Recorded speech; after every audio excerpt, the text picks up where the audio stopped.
一个愿意面对历史、追寻社会真相的社会，并不会因此而分裂。相反的，正因为勇于面对过去的错误，我们民主才会更巩固，社会也会更多元、自由。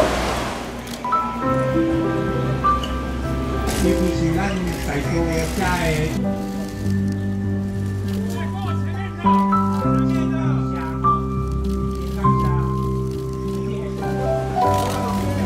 献花献花，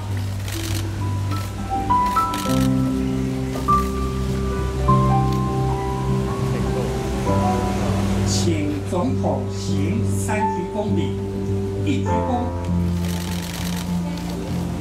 再鞠躬，3鞠躬。过去几年，我们推动转型正义，因为我们相信。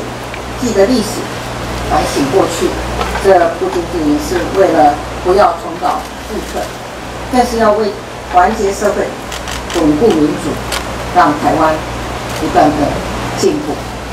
最近，我们苏贞昌院长已经宣布，促转会的任务还没有结束，会延长运作下去，继续挖掘我们更多的历史真相。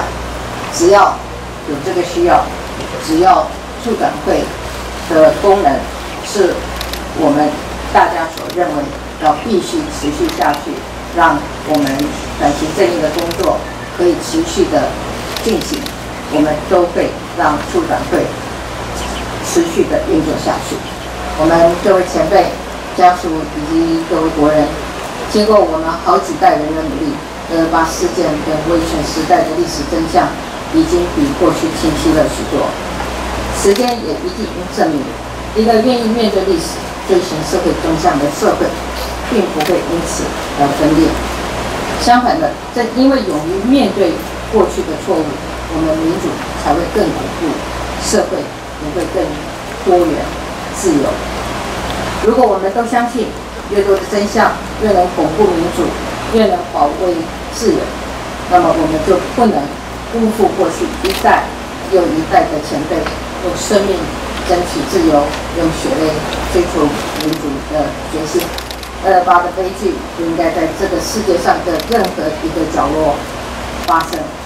勿忘228，勿忘人民对反抗威权、争取自由民主的最深的愿望。